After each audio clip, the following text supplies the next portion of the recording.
Okay, I am going to start recording and then I'm going to give a quick greeting and then toss us over to Abby. Okay. So welcome to MODL's Local Climate Change Action Plan Public Engagement Session. The purpose of today's virtual meeting is to engage with our community members and to get feedback on the draft Local Climate Change Action Plan. Just going to mute everyone here. Hold on.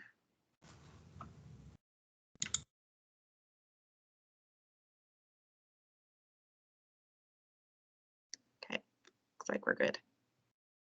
So I'd like to begin by acknowledging that we are in Mi'kma'ki, the ancestral territory of the Mi'kmaq people. As we kick off our event, I'd like to start with some introductions. So I'm going to go through the list. I'll give you a second to unmic. Please state your name and the community you're joining us from today, and if you have a role in the committee or if you're a member of the public. Let's start with Abby. Hi everyone, I am Abhi. I am working as a sustainability planner with the MODL. I'm actually originally from Halifax. I have Andrea. Hi, I'm Andrea. I'm a new resident in the Lunenburg area, joining family that has lived here forever, I'm pretty sure, as they're part of the Mosier crew. I have a background in environmental practice in Alberta, so hopefully I can bring some of my toolkit to help out. Wonderful. Thanks for joining. Mayor Carolyn Bolivar-Getson. Hi there, and I'm the mayor for the municipality of the District of Lunenburg, and I'm currently en route back to the office. Great. Councillor Moore. Actually, Deputy Mayor Moore, right? Deputy Mayor Moore, I live in New Germany. I've been on council for ever, right, Stuart? 17 years, I think it is, and I am the chair of the Sustainability Committee. I see Councillor Vino.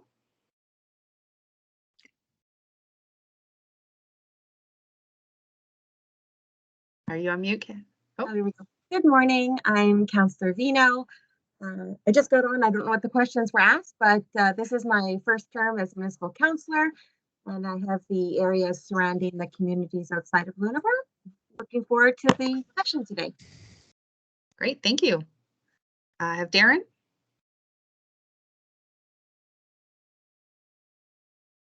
All right, good morning, everyone. I'm Darren Shoup. I'm senior planner with MODL, and my primary responsibility is working on the MODL 2040 plan. Good to see everyone. Thanks. Heather, over to you. Yeah, I'm Heather White, and I'm a member of the public. I live in Kingsburg and have a lot of interest in the local planning development. So happy to be here today. Great. Jamie Stephen. Good morning, everyone. My name is Jamie Stephen. I actually currently live in Mahone Bay, but we're currently building a house, or going to be building a house in Maiders Cove, and I have a background in forestry and chemical engineering, and have been working on decarbonization for about 2 decades, so that I could find out what's going on and potentially contribute. Wonderful. Thanks for joining. Jeff. Hi, I'm Jeff Merrill. I'm the Director of Planning and Development Services for the District of Lunenburg. Thanks, Jeff. Kat? Hi there, I'm Kat, and I'm joining you with the grade 12 global geography class from New Germany Rural High School. We've been learning about climate change and action plans locally, nationally, and globally. So I thought this was a really great opportunity for us to get in touch with what's going on right here in our own front yard and backyard. That is fantastic. I'm so excited to see that. Thank you for joining us. Over to you, Latha. Hi there. I'm Latha Haysom. I'm the municipal councillor for One, and I am also a board member or committee member for the Sustainability Committee. Great. Councillor Bell. Good morning. I'm Councillor Martin Bell. I represent District 2, the west side of the LaHaye River. I take great interest in the 2040 plan. I'm here to listen, I know that we have to work together to get it right, and I'm hoping that's what is going to happen. I think we need to act locally as well as with the other levels of government. And I'm particularly happy to hear that we have some students listening in today, because you are really the leaders of the next generation. Thank you. Thank you. Mateus? Hi, I'm Matthias Skepser. I'm a member at large of the Sustainability Committee. I moved here in the area of Lunenburg from Ontario after I retired from a big international company where I was responsible, among other things, to reduce CO2 emissions of this company. So I was the sustainability manager. And I'm glad to be here and help a little bit out in things where I have expertise. Great. Thanks for joining us. Monica. Thank you. Hi, I'm Monica. I'm just a citizen who's moved here from Halifax probably a year and a half ago, built. Just very interested in the things that are going on, looking forward to the 2040 plan. When I hear everyone's backgrounds, I don't have anything like that, but as a retired federal public servant, as of a week ago, very interested in digital, everything going digital and reduce. We've had sustainability committees that I've been on. So I guess I have an interest. Thanks. Wonderful. Thank you. Nikki? Hi, I'm Nikki Nemirovsky, and I live in Pence. And I'm interested in learning what the plans are, what's happening, and I'm interested in helping with the climate. So just here for information and to see where I can help. Wonderful. Thank you. Up next, Phyllis. Hi, I'm Phyllis Price. I'm sitting here with my husband, Eric Husveit, and we've lived in Broad Cove for over 40 years. We've both been involved in community issues and sustainability issues for decades. And just living by the shore as we do, we see the effects of climate change all the time. I guess we all do, no matter where we live. And felt it's important to stay connected with what's going on. We're also community communicators, so we know that lots of people can't be on, so we'll tell them about it and encourage them to be on or be involved in other ways. Wonderful. Nice to see you both.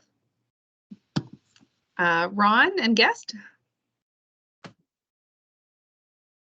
Is that Boston? Yeah, Ron Boston, it says. Yeah. Okay. Sorry.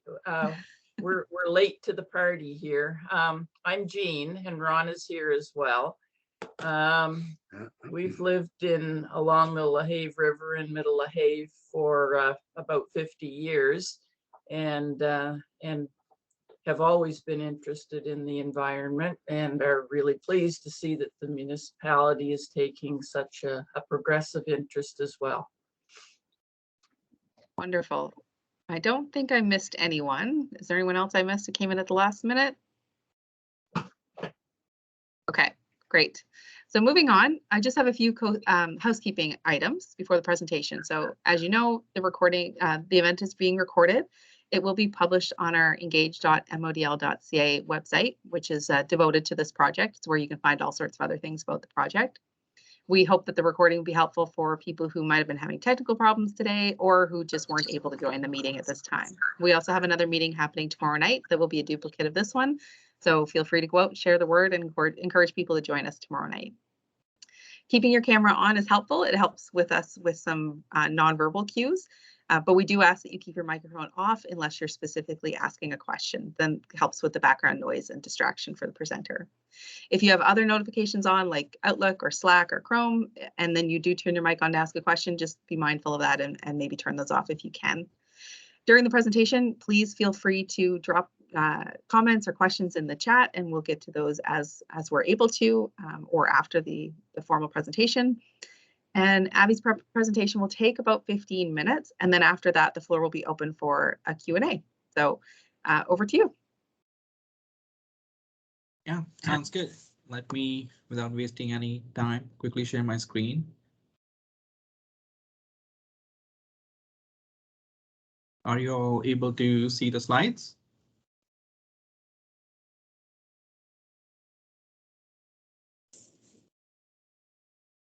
I am assuming yes, or you could just say. Looks great. Awesome. So as I begin my presentation, I would just want to quickly say that although I try to keep a good pace, not too fast, otherwise you won't be able to absorb the information, and also not too slow, otherwise we won't have any time for the discussions. But just in case, if I am too fast, just turn on your mic and say, Abhi, go slow. We are not following up with you. All right. So I'll begin my presentation. So as you would all know, we have gathered today to discuss about the local climate change action plan that MODL and the Sustainability Committee has been working on for the past almost 2 years now. So the contents that we will go over within this presentation is we'll touch upon the climate emergency. We'll begin with that to understand why this is important.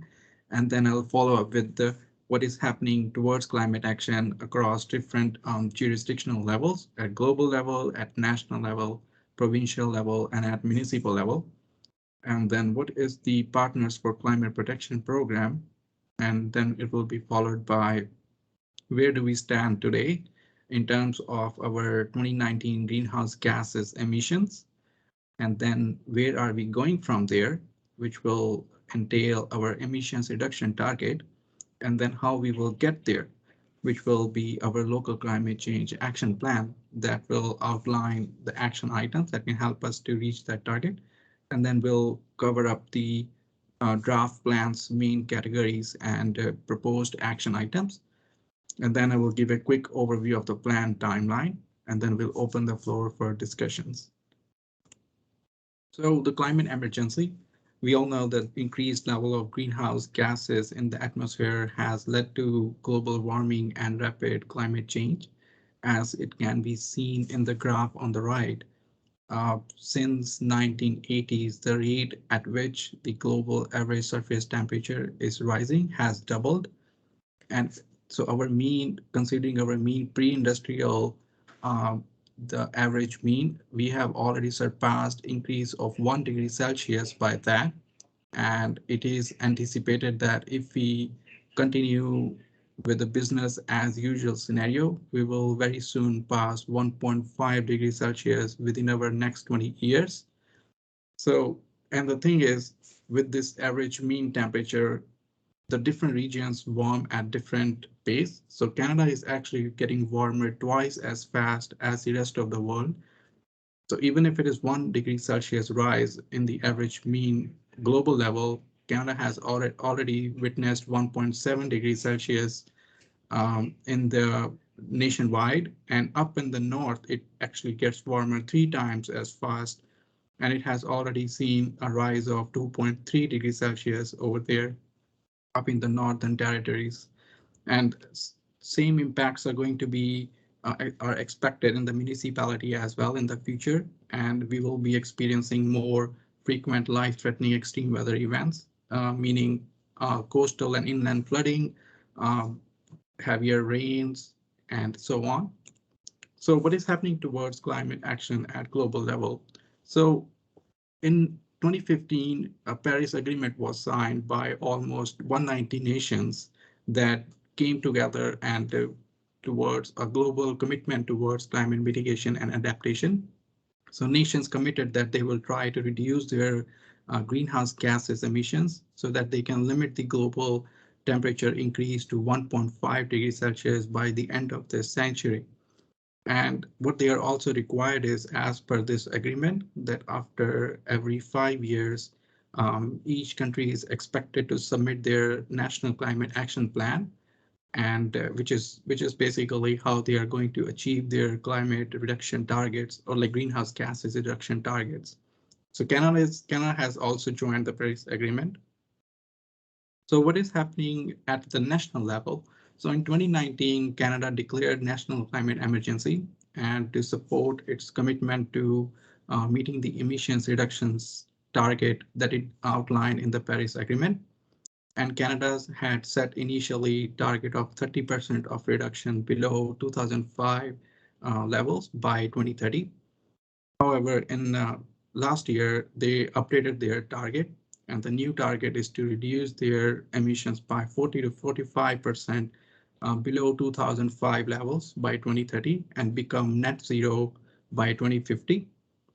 And this is Canada's first emission reduction target that is also enshrined in law under the new Canadian Net Zero Emissions Accountability Act, which already received royal assent in last year, June.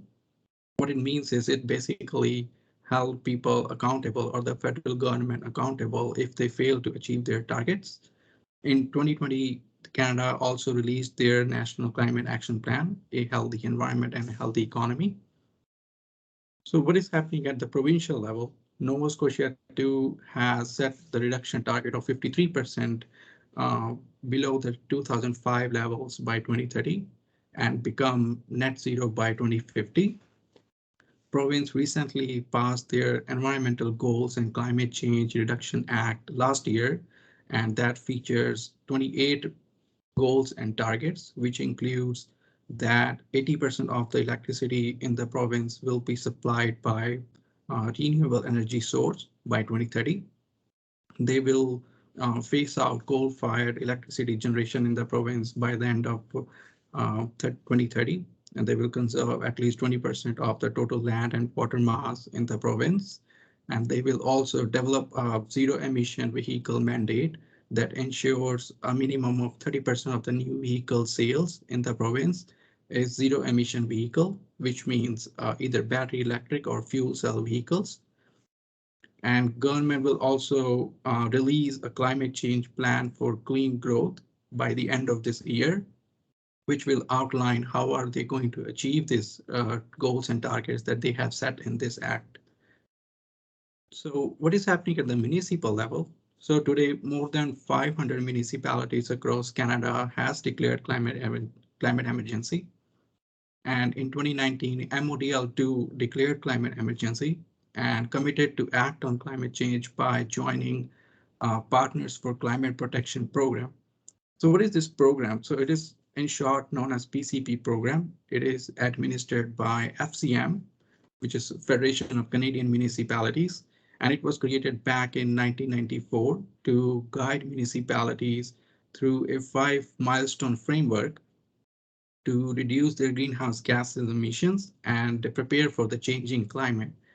And today, as you can see in the map on the right, more than 400 municipalities across Canada have joined this program. So what are the 5 milestones of this PCP program? So the milestone 1 is where we develop a baseline emissions inventory. So we set a baseline what our greenhouse gases emissions levels are. Milestone 2 is where we set our reduction target. So we set a reduction target. How much are we going to reduce our emissions by a certain year below that baseline emission levels? Then milestone 3 is we develop a plan that now that we have set our target, how are we going to achieve that target? So it sets out action items that we will work upon. And then milestone 4. And then milestone 5 is where we monitor our progress as we implement that plan. So where are we today? Where do we stand today in terms of our greenhouse gases emissions? So we did our baseline emissions inventory back in 2019. As you can see in the graph here.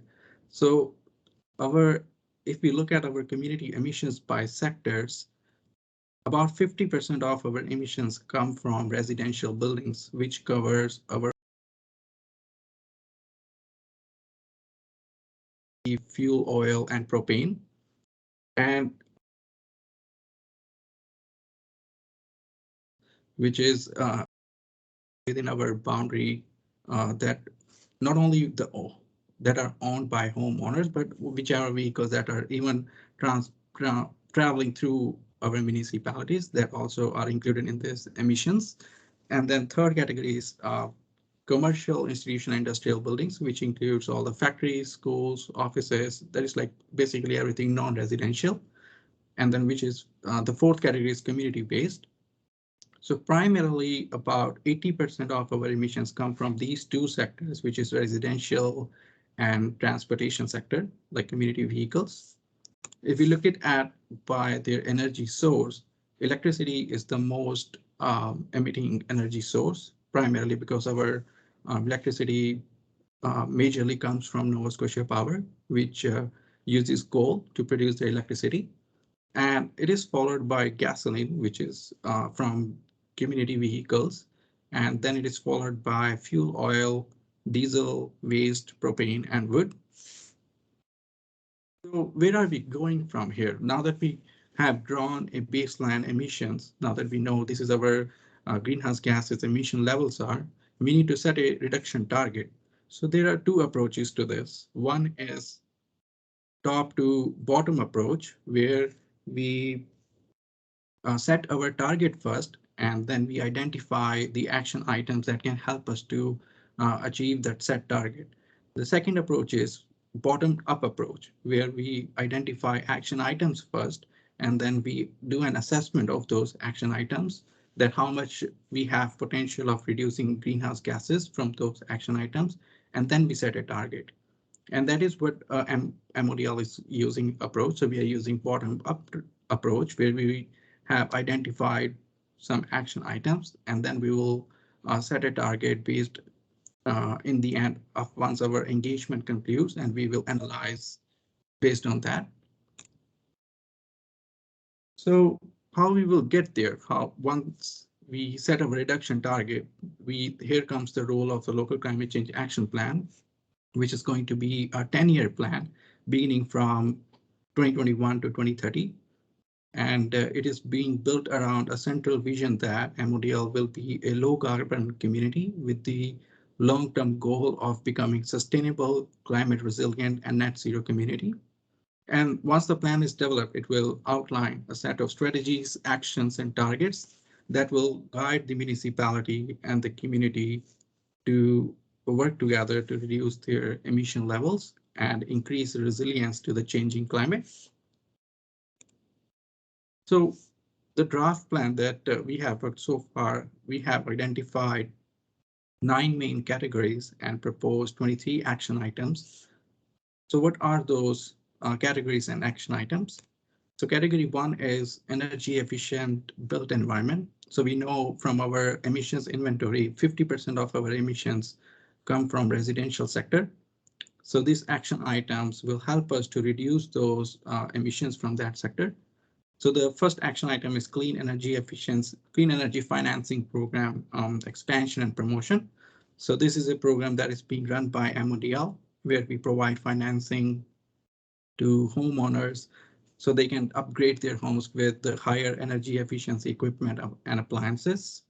Second action item is green building standards, where we will adopt higher minimum energy efficiency standards for the new construction. And third action item in this category is commercial energy retrofit, efficiency retrofits, where we will promote efficiency Nova Scotia's commercial retrofit programs. So category 2 is sustainable and low carbon transportation. So the identified action items are the electric vehicle charging infrastructure. We need to be mindful that this transition is happening from conventional gasoline cars to electric vehicles.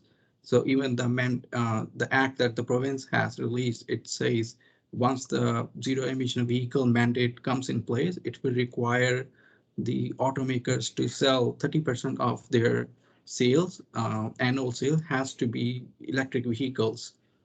So we need to be mindful that we need to support that transition, we need to have enough electric vehicle charging stations across municipality.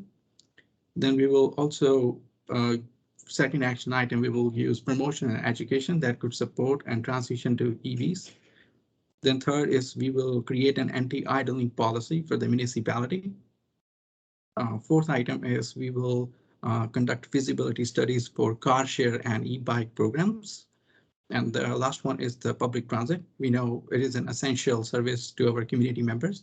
So we will explore options to expand MODL public transit services. So third category is on the waste, which accounts for about 5% of our emissions inventory.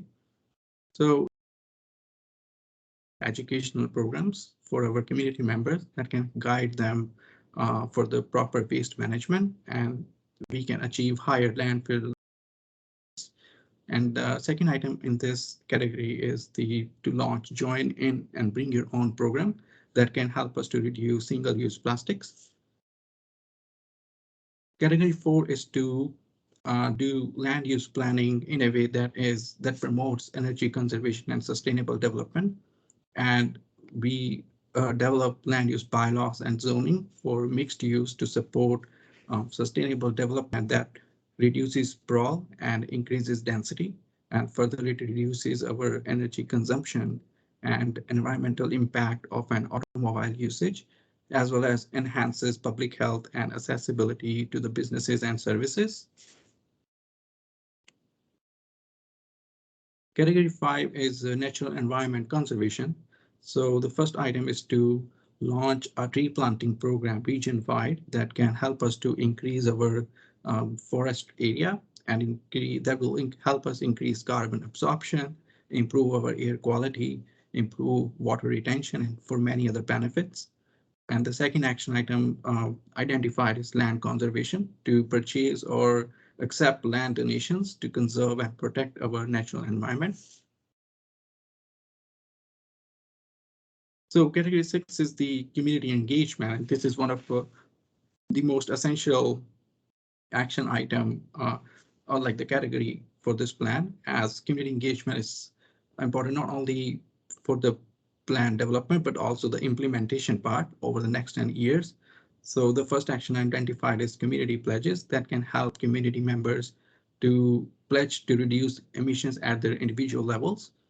Second item is to partner with local schools, colleges to support youth engagement for climate action. Third item is to create a region-wide climate working group that can help us to create awareness and drive environmental outcomes and make our communities more resilient. And fourth is to launch MODL Resilience and Environmental Champion Award that can help us to award to honor the individual businesses and community groups for their contribution towards climate action. The next category 7 is renewable energy generation. So the action item identified in this category is to create or invest in community solar gardens. So this can help us to get access to clean energy and help us to benefit local economy, create more jobs, and also to support community members who are unable to install rooftop solar panels. Category 8 is food security, to work towards developing community vegetable gardens. And also second item is to develop, investigate and develop local food security programs to support local farmers and increase local food production. And the last category 9 is to work on emergency preparedness and response. The first item identified is to install more dry hydrants region-wide to ensure adequate water resources during fire and other related emergencies. Second item is to educate on the impacts of changing climate. So to develop educational programs on climate change and extreme weather events. So how to prepare and how to respond during those events.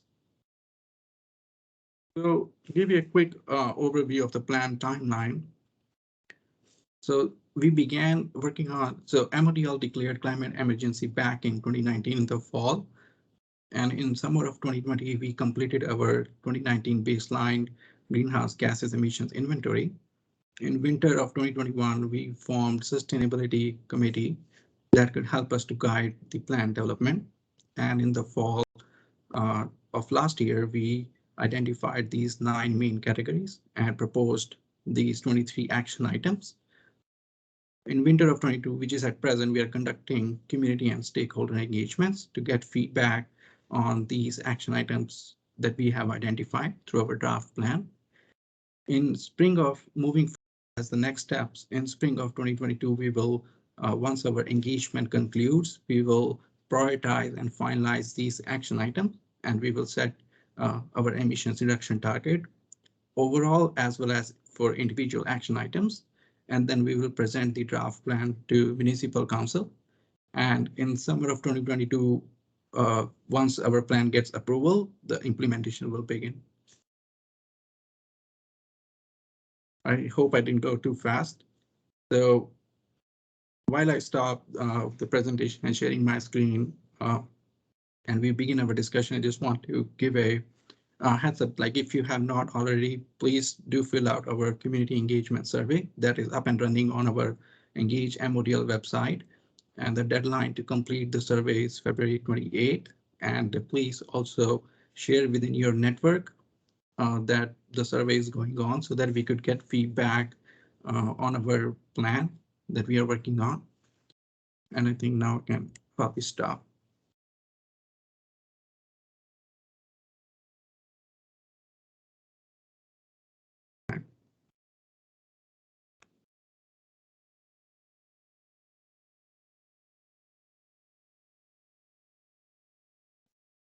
So do we have any questions or any other topics anyone wanted to bring up?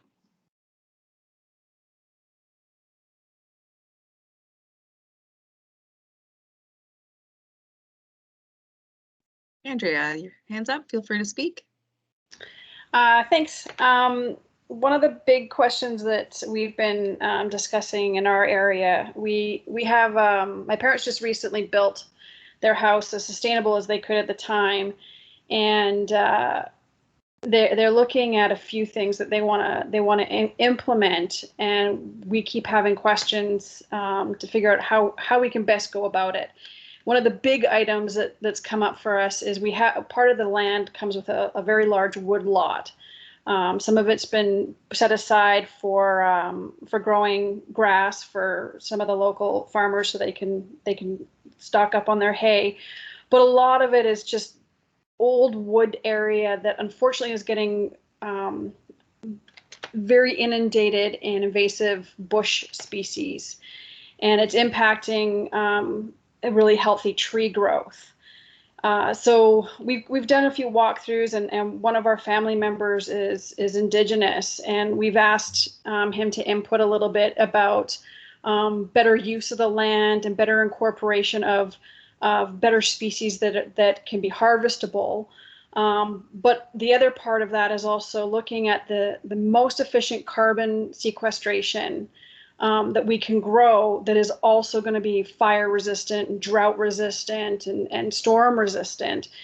And it's a complicated question, but it would be really good to implement resources to assist landowners in doing a better job.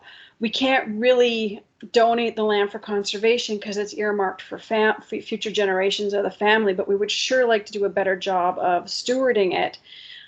So it can be a much more resource intense. Like we would like to be able to go in and harvest chaga, but we would also like to ensure that the wildlife is well protected. So just incorporating resources and links and to be able to access that kind of information would be super helpful. Perfect. That is a note. Thank you. Yeah, just quick to add a note, and yeah, we can also certainly look at the individually, like the land and what are the best resources that we can provide to help you create best, because there's no like as such a straightforward like this species that you can plant and that can absorb the maximum carbon dioxide, but certainly can be looked through what the geographically area looks like and physically, and we can explore options and provide you with help you with providing with your resources. Did you have another question, Andrea? Sure. I have lots of questions. One of the other big projects that we would like to incorporate, because we do have some land that's just being utilized for grass growth, is we've been looking at how we can at home build better energy sourcing. Can we put in more of a vertical windmill system? Can we incorporate some, be big enough to to support, we have 3 family houses on the top of our hill. If we could utilize this empty space as well to produce energy for our houses and then potentially put it back on the grid, how do we best incorporate those possibilities that have a good return in electricity and potentially monetary, but also isn't going to become obsolete or isn't going to come with a bunch of liability that in the next 5 to 10 years ends up becoming more of an issue than something that's a good long-term investment. Yeah, thank you for bringing that up, Andrea. That is where I think role of our clean energy financing program comes in. That is what it is intended to do, to help homeowners to assess their properties in which best way they can not only reduce their energy consumptions, but also generate renewable energy. It could be either through installation of solar panels. So what they would do is, I can share you with the link of the program, Clean Energy Financing Program. So what they do is they would do an assessment of all your properties, and they can let you know that what you all things can do to not only save on your energy utility bills, like reduce your energy consumption, but at the same time, how you can install solar panels and supply electricity to the grid, get credits, and so on. It is typically a long-term solutions. So installation of solar panels lasts for easily 20-25 years. And yeah, those are the options available that I can provide you with resources to that as well. I appreciate that. I guess the other part is it's a good note of making sure that information is becoming more and more accessible, which I know is part of the presentation and the plan. Just providing our kind of experience and that accessing some of that information, it's been not as streamlined as we had hoped. So it's great to know that the plan is going to provide some of those resources. Yes, certainly. Like that is one of our prime action item to create more awareness amongst our residents, community members about the programs that has been running, municipal programs that residents can take benefit of. And we'll certainly try our best to improve those programs and also recognize if there is a gap in terms of our marketing or like awareness levels. We'll fill those gaps and try to promote it as much as we can.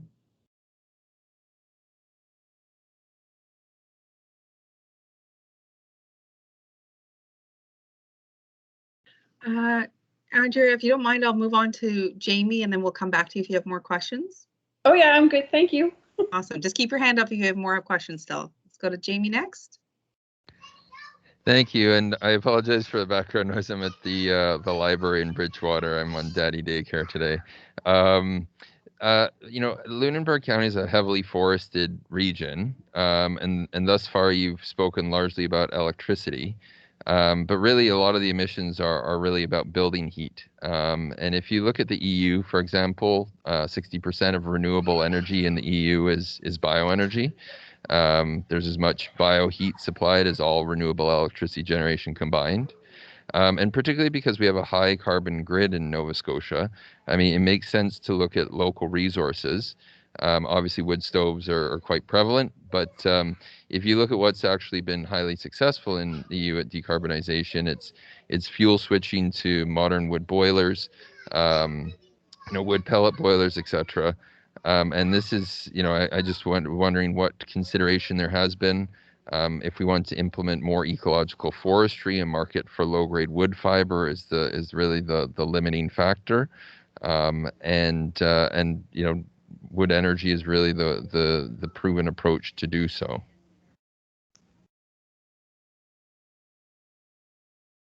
Yeah, thank you, Jamie. Yes, those options are also in radar, also not as much as investing in community solar garden has been, but certainly there's no argue like if like sustainability conserved forests. They can be a really good source for biomass and renewable energy generation. And considering we have prevalent wood furnaces throughout our municipality, that can be a good solution as well. But yeah, as I said, that will be explored as well. It is certainly in radar to invest in renewable energy generation projects. Although even if we are looking at primarily for investing in solar gardens, but doesn't have to be. It could be even like investing in wind farms, or it could be investing in system like forestry system that is conserved. So it's not just cutting off trees, using it for energy, but also maintaining it sustainably, if that makes sense. Yeah, I mean, I'd say that if you want to have healthy forests, particularly if we see spruce budworm that's coming down from Quebec, you need to have that low grade market. Right now, the primary sawmill in Western Nova Scotia is Freeman's, and they're having to burn all their pulp chips, etc., in the Brooklyn power plant at 24% efficiency because there's no local market. So if you look at many European countries, they have district energy systems. So it's basically hot water pipes running underground, not necessarily appropriate for municipality of the District of Lunenburg, but certainly the three more populated communities within the broader county, that could be an opportunity. But it's really about having healthier, more productive forests. And this is really the resource that is deployable, dispatchable when people who live in Lunenburg County need it for their home heating, etc. So, yeah, certainly. Well, no, you're absolutely right. That's a really good point. But it's all like what works best, exploring options in a way that also takes into account of limitations of biomass. Let's say if you're using it for energy, but it also emits out greenhouse gases like burning wood. So in terms of that, we know that solar and winds are much cleaner. And it's not that it is still renewable using biomass, but still, like, it's all like pros and cons that will be analyzed thoroughly when we invest in these renewable energy generation projects, and also how they impact the local economy and their social implications. I'll let somebody else take, but I'll just challenge you on the carbon aspect, because obviously at the stack there are, but that's not how we manage forests. We manage them across a large land base, and in any given year, there's more growth occurring than there are removals currently in Muhlenberg County. So there is no net emission in any given year in forests in this region. No, that is true. Like, it is all like, if those are maintained sustainably, it can be a really good solution. But that's what I said, it will be explored thoroughly before we invest in these solutions or renewable energy projects. Yeah. Great, thank you. Okay, Phyllis? Great. This might be a premature question, but I'm particularly interested in the thoughts about solar gardens, in part because they sound like a good small community approach. And so if you can tell me where your thinking is along those lines, I'd appreciate it. Yes, so that is the idea, primarily to have community-owned solar gardens, so that it not only supports our energy efficiency targets, like where people can subscribe to clean energy, but it also, these projects supports our local economy and create more green jobs. So do you have, I've heard about solar gardens before, but I haven't done much research. What kind of land mass do you tend to have at a minimum? See, that is not been identified at this point. Like, at what scale do we intend to invest in? That is what will be explored, conducting feasibility studies to what our capacity is as a municipality, and it will also be, these are the action items that we would want to do in collaboration with neighboring municipalities as well, and it will also depend on our funding sources that we can tap onto. So at this point, the scale itself is not identified, but this is what we will do once the plan implementation begins, to conduct these feasibility studies, that if we at some point develop community solar garden, what our capacity is as a municipality and how we can support local communities and what are the resources that we can provide them. Okay, great. No, I guess largely, as well as, you know, this is just a flag that there's interest in that particular strategy. Well, that is great. It's very good to know.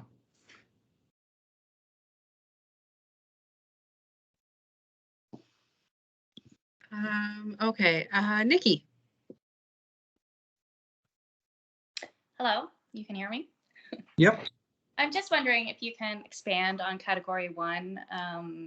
We touched on it a bit earlier. Just what are our options as a municipality in doing, and where the thoughts are and where we'll go with that category? Yeah, for sure. So the category 1 was the built environment, which primarily covers our residential and commercial sector. And so what our intention is, through residential side, we already have a municipal program, clean energy financing program. If you are not aware of the program, I'll definitely provide you with the resources. So it has been up and running for past 5 years. This program, it provides financing to homeowners to do energy efficiency upgrades at their homes, and if they also want to, if they are interested in installing or solar panels or like tapping into renewable energy sources. So that is one solution that we are working on. Another one is to work on adopting minimum energy efficiency standards for new constructions. So the idea is not to focus only on the existing ones, existing built environment, but also to work towards whatever the future constructions, where future homes are built or they are already up to a certain minimum energy efficiency standard, so that we don't have to go in future and again do the retrofits, energy efficiency retrofits. And the third action item identified was to also help not only the resident side, but the commercial, like offices, schools, and bigger institutions, industries, to help them as well to do their energy retrofits. And so what are the resources that we can provide them? So right now, for example, Efficiency Nova Scotia's programs are running for small businesses that can help them to do energy efficiency retrofits, or they can provide them grants and funding to do feasibility or like energy assessment studies for their buildings. So those are the options that we are looking to explore in that category, if that helps. Thank you. Yeah, no problem.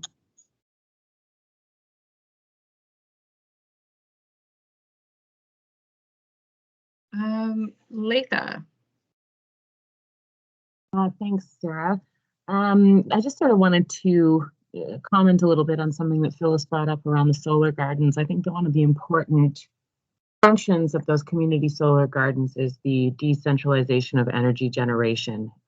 It just, creates more energy sufficiency for individual communities, and I think that that's going to be a very important factor as we move ahead. Also, just to touch on the issue that Nikki brought up around the PACE program, it is my sincere hope that we can see an increase in the amount of financing that's available. I have become aware that there are different rates available for different municipal units. So my hope is that MODL can advocate for a better deal from that PACE program, so that it is more accessible and has a bigger impact for our residents. So those are just sort of two things that I wanted to comment on during this discussion. Thanks. Thank you. Yeah. Did you want to speak to that, Abby? Just a quick small note that thank you for bringing that up, and that is one of our efforts in terms of improving our PACE program, is to explore those options. So what are the better terms that we can provide our community members, how we can improve that program and also help increase participation in that program. So efforts are being made towards that, and hopefully we'll see very soon better program. I'm going to go to Monica next because she hasn't spoken yet, and then over to you again, Phyllis. I think you still have your hand up, but Monica first. Hi, thanks. This has been very informative, and I see how much more work I have to do to become more informed. One thing I was thinking about from hearing your presentation and other things I've read is just the importance of having designated public lands and park space and green space in every community, so that there's more open space. I'm very close to Lunenburg. I live in garden lots, and when I see the community, how the whole construct of the town, there's you know, houses right next to roads, so every time you have a green space where people can open up, it's important to have that. The other thing I was wondering about is how much you've been able to do targeted engagement with business and industry to make sure they're inside, particularly with construction. You know, we took years to design our house and then build it, but to try to have passive solar and take advantage of the land and how the sun moves.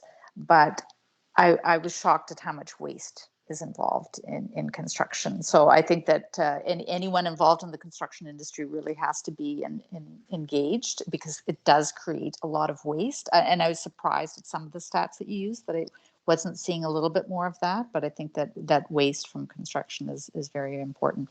And I'm just wondering if you've done any targeted type of engagement with business and community.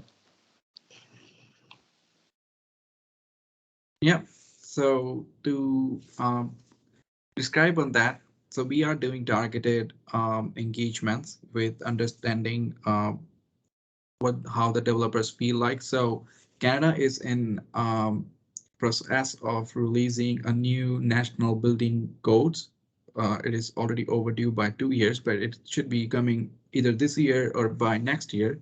This National Building Code 2020. What it does is it provides us with tiered energy efficiency systems that can help us to adopt as a municipality higher tiers of energy efficiency. But when we will be implementing those action items, we will be thoroughly engaging with all of our developers, because we also understand that it is like not something that could be done as a top to bottom approach. It has to be done with thorough engagement with them and understanding what their challenges are and how we can better implement those action items to help new constructions become more environmentally friendly, because it has been provincially also, it has been set targets that our new construction has to be net zero by certain years. So all the development is happening towards those areas where we are making continuously efforts to make our new constructions more and more energy efficient and environmentally friendly. And we will be doing even further targeted engagements as we start working on those action items, if that helps. Hope that answers the question. Yes, thanks. Yeah, no problem. Heather. Hi, thanks for taking all these questions. They're very informative, and everybody has a little bit different view of what's important to them. I live in a coastal community, and there are many coastal communities as part of MODL, and we're seeing daily the results of climate change. And I'm wondering, with this plan, I really like the way you set out the categories. It enables us to focus on what we can do communally and individually to help. But I wondered if, I don't know whether it would be in category 9, emergency preparedness and response, or some other area, how small communities can prepare to make these adaptations we know are coming regarding coastal flooding and sea level rise. it's happening with every storm. And I think small communities have to start thinking about what they can do to prepare for the situation. So I just wondered what you felt could be part of this plan to deal with that.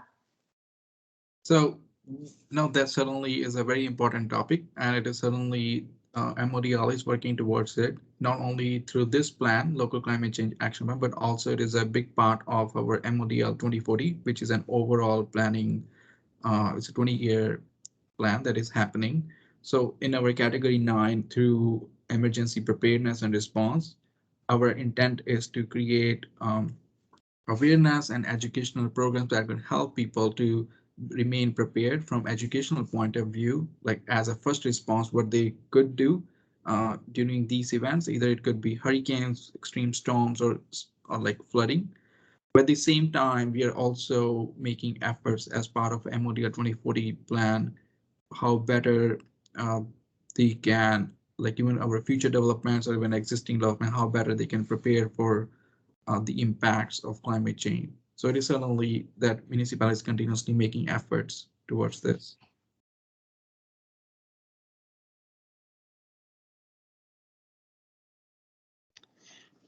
Well, I want to be respectful of our time. Oh, sorry. Go ahead, Heather. Sure. I was just going to ask about the role of the Regional Emergency Management Organization in all of this. What role would they be seen as playing, and how strong a player will they be in the emergency preparedness side of things? Thank you for bringing that up, Heather. They will be actually leading this action item. So although it is part of our plan, but we are engaging with REMO, and that is what they will be guiding us as we work on this action item. So at this point, we have identified who would be like specific stakeholders that would like experts in respective sectors to lead respective action items. So for the emergency preparedness, Remo is the one who will be leading this action item, and it will be region-wide, not just municipality-wide, but like also covering the other neighboring municipalities when we work on these action items.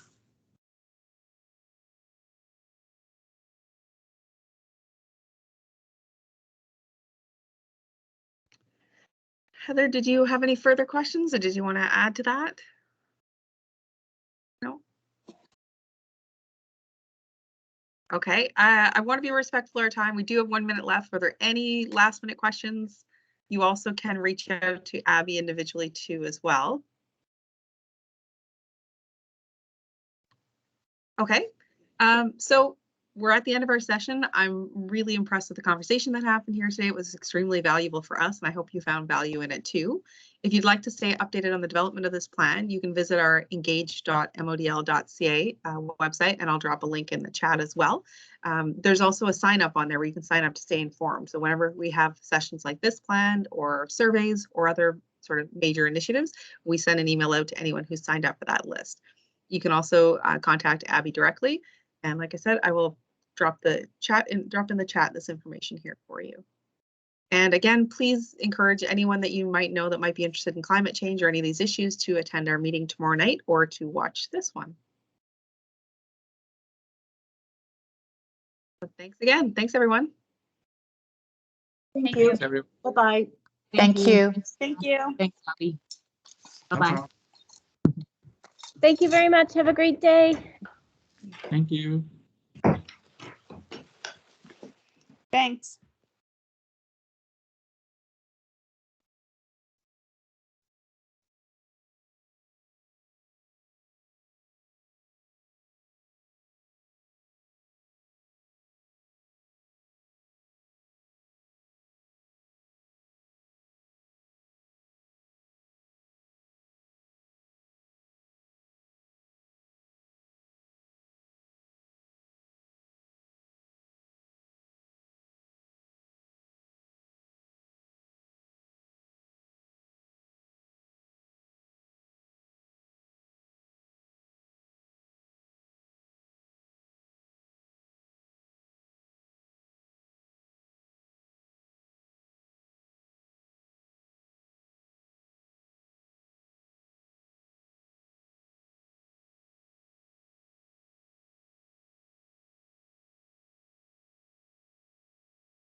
Stop recording.